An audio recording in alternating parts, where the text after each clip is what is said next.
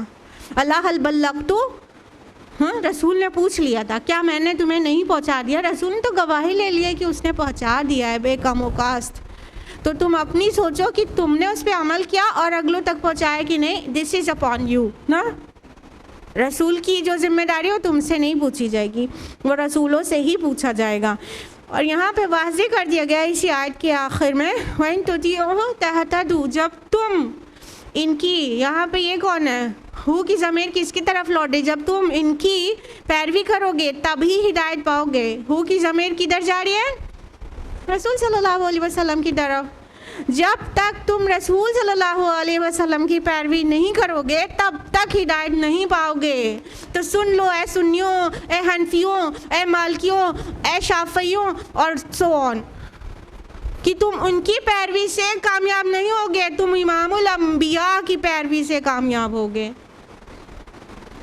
اللہ کی نبی, اللہ تعالیٰ نے یہ جگہ اپنے نبی کو خالی دی ہے کہ ان کی پیروی میں کامیابی ہے.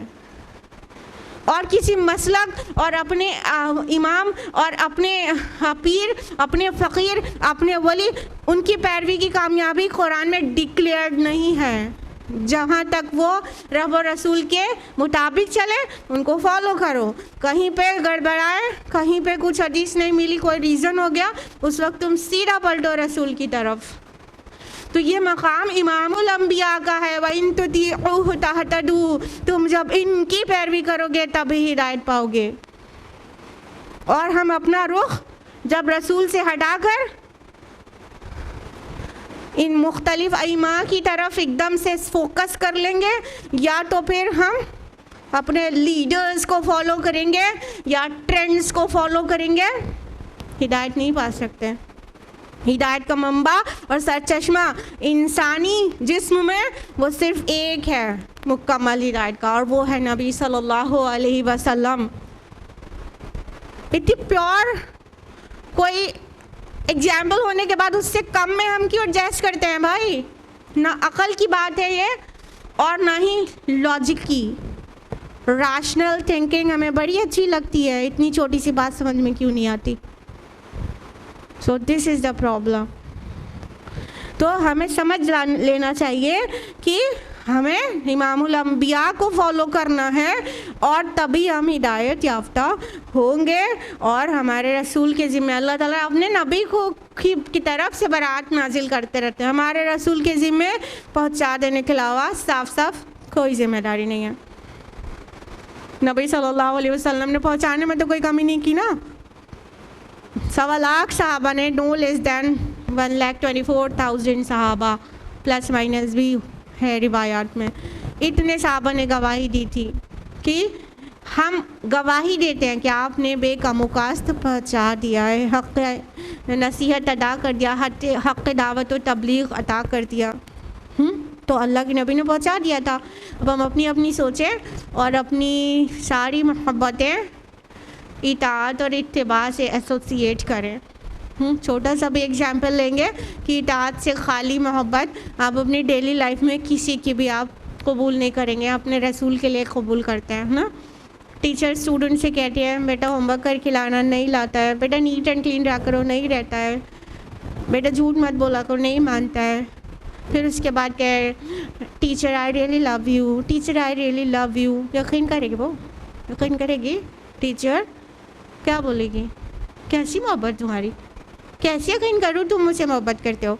ہاں, نہ ہوم ورک کر کے لاتے ہو, نہ صاف ستھرے رہتے ہو, نہ کوئی بھی میری بات مانتے ہو. کوئی محبت تمہاری نہیں ہے, یہ تمہاری زبان کا قول ہے خالی. نہیں مانے گا نا کوئی بھی. ہم کیسے کہتے ہیں میں رسول سے محبت کرتے ہیں اور ہم اطاعت نہیں کریں؟ تو اطاعت کرنے کے ساتھ ساتھ اتباع کرنا چاہیے اور ہر چیز اپنے نبی کے طریقے پہ کریں تو وہ بیسٹ ہوتی ہے. اپنی نبی کے ہر چھوٹی بڑی سنتوں کو جاننے کی کوشش کریں للہ, اور اس کے مطابق اپنا شب و روز اپنے نبی کی سنت کے مطابق کریں. پورا سب کچھ. ضروری نہیں ہے کہ اس میں صرف اذکار ہوں کہ کھانا کھانے کے بعد یہ دعا پڑھ لیں گے, گھر میں داخل ہونے کے بعد یہ پڑھ لیں گے, یہ بھی کرنا ہے.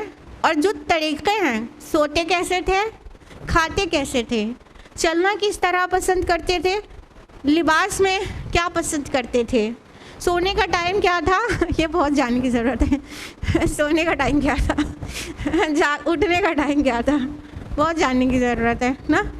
کیونکہ یہ جو آپ کا یہ ڈیوائس ہے نا, یہ آپ کو نبی کے طریقے پہ نہیں سونے دے رہا ہے نا.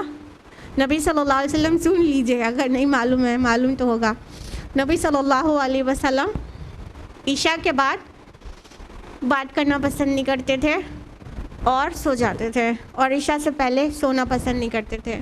نہ عشاء سے پہلے سوتے تھے اور نہ عشاء کے بعد جاگتے تھے.